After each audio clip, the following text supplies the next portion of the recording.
Okay guys, welcome back. So we're going to be focused on irons a little bit more. We'll spend the rest of the day, we'll be looking at obviously the wood range, we've been looking at the putters, now we're looking at the new irons. Matt, tell us a little bit about it. So, new irons for 2020. Yep. We got Sim Max, which is a core game improvement iron, and we have Sim Max OS, which is new to our family, super game improvement iron. So it's got some extra distance in there, it's got extra forgiveness, just for the player that's putting that at the higher priority. Right. Each one of these, if we want to roll through tech, is powered by the Speed Bridge, which is this bar you see across the back of the cavity of the iron. And we build around that because Speed Bridge gives players both distance and feel from one technology. Right. Which is really key for game improvement irons, as you guys know, stereotypically, right? Bad sound and feel, harsh, clacky, clunky, all of those things. So Speed Bridge giving players both more face flexibility, which equals distance, and better feel through controlling the top line stiffness. Ultimately, it's a great technology to build a game improvement iron around. Right. We spent about an hour yesterday going through the presentation with you, and I think a lot of people are convinced nowadays there's two elements to distance. There's a face that's fast and there's stronger lofts. And that's about it. Yesterday, I mean, that hour-long presentation is talking about Speed Bridge, it's talking about Speed Pocket, it's talking about all these things and merging all these different technologies in there. There is so much packed into this iron. Right. It's loaded. I mean, it's fully loaded. Right. And this leads back to the research you guys have done. And people are very sort of aware now where loft progression is going. So obviously loft progression getting stronger, but the research and what you guys see is that the more and more people they're not delivering the shaft forward, they're not getting compression, so they are delivering more dynamic loft than they would like to. That's definitely happening. The nature of that is when you deliver more dynamic loft, as strike moves down the head, you lose a little bit of energy through that additional dynamic loft. You hit it shorter. So the way the design is going is to help people, not something that people should shy away from just because the lofts are getting a little bit stronger. There's reasons for all this stuff. Yeah, certainly. And in addition to, lofts just getting stronger, it's more about how the ball is performing in the air, what the launch parameters are, launch angle, spin rates, descent angles, importantly. But I mean, you guys do a lot of fitting as well, right? You all know that. So you're talking about the players that scoop the ball, try to help it in the air. If you can get them closer to where they need to be with a stronger static loft, you don't have to change your swing and they're going to get more performance, even though it's kind of counterintuitive of, you're just making loft stronger to make the ball go further. It's also a fitting tool in addition to providing more distance for the player who wants that. Yeah, for sure. When we've been kind of dealing with these technologies in the past, and some of these technologies we've seen in previous Taylormade irons, and we are seeing the next evolution of it. In all of this stuff, there's trade-offs, whether it be speed trade-offs, whether it be sound trade-offs, and there's a really interesting feature in this one that on the sound and feel and feedback that I think people are going to be pretty interested to hear you talk about, Matt. Yeah, and I'm super excited about it. So, we've improved feel and game improvement irons. The Speed Bridge does a lot of that by keeping that top line from flopping around at impact, creating harsh frequencies. But we wanted to take it a step further, and that's what this new technology called the Echo Damping System does in both Sim Max and Max OS. Now, the Echo Damping System, it's a damper that lives behind the face, but now it spans all the way from the heel to the toe, and it uses multiple contact points across the face to accelerate the damping process. What were your sort of thoughts on it, What was your kind of initial take when you saw it? I think that the story about how to get those frequencies, I guess, that chart you showed was really cool. That basically showed what a forged iron sounds like on a frequency peaks chart, and troughs of that, and then basically how you remove that by strengthening the top of the face. I never really understood what that kind of clanking sound came from. So that was interesting for me because I didn't really understand. I to be honest, thought it was more to do with like the hollow type construction of the head or having more of a cavity. But just that actual movement of the top of the face generating that sound, I thought was pretty interesting. So. I'm definitely curious to see if that's kind of going to bring it a little closer to what people want to be playing from a sound perspective. Deal? Well, let's hit a few. Sure, I wouldn't mind kind of getting some TrackMan numbers with these and sort of talk to some of these technology stories that we are looking at here. Cool, let's do it. Okay, pal. So let's see 7 irons at 28 degrees aloft on Sim. 28.5. 28.5. Okay. Yeah, same as M6. Okay.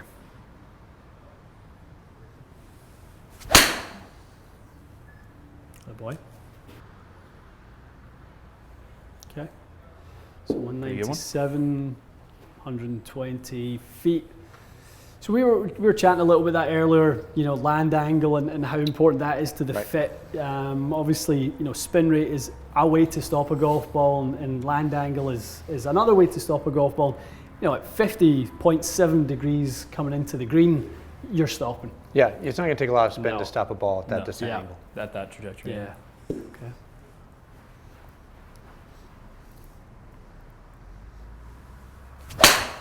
That was better.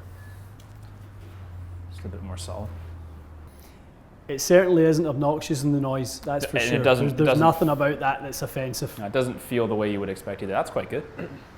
6,000 spin. So most people watching the channel, Matt, know that you struggle to get 6,000 on your 6-iron, right? It's quite a bit of spin, yeah. So, you know, if we're talking comparative lofts, this is comparable with how you play your 6. It's not lower spin than my 6 would be. No, it's absolutely kind of a 6.5 iron spin, really, actually.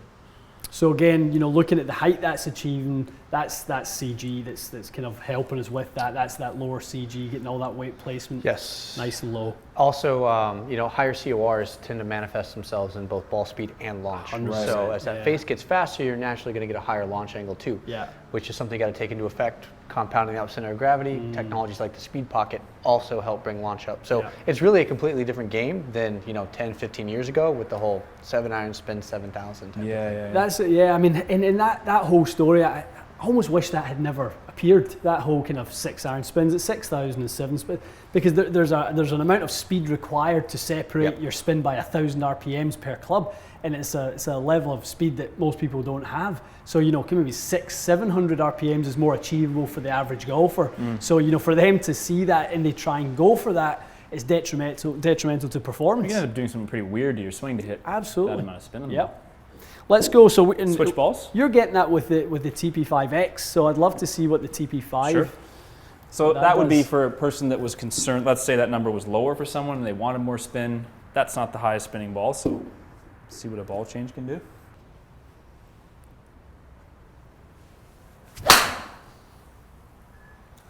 Oh boy, that's nice. Should be good, eh?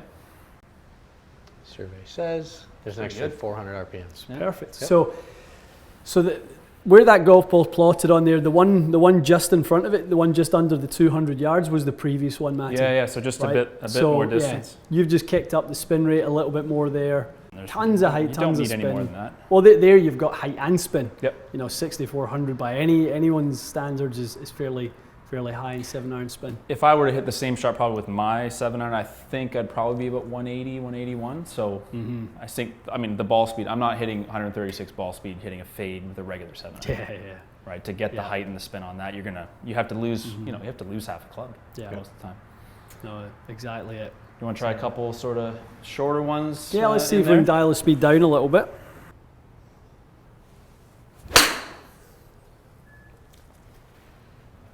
Pretty close. Okay, we got the club head speed. Let's see where I think it was straight enough that it should hold enough spin on it. It looked pretty good. The flight looked okay.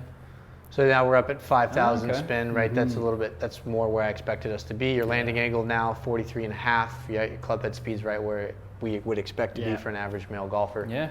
Carry still, 170, 1.5. Yeah, so looking at that, so if we kind of sneak over and just look at, where do we have? So smash at 145. That's right. Quite so that's good. What excites me, because there we've got a good land angle, we've got enough spin to stop it. We're exceptionally efficient with what you're doing with 82 miles an hour. Then we're kind of packing all of that in together and kind of take advantage of all of it. Quite interesting to see that high of a smash on a 7-iron. That's a lot.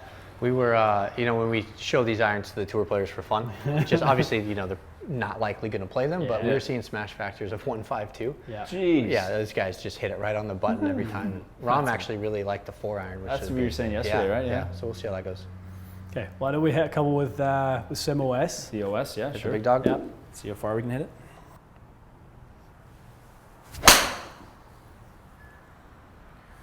Now this has got a little less loft.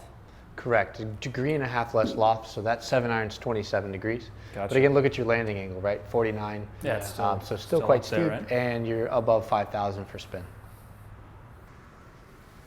That was a good one.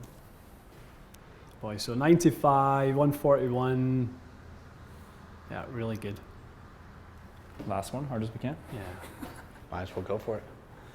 What would go But for have it? you noticed any real difference in sound between these two? Yeah, No, no, absolutely fair. not. They're about the same, yeah.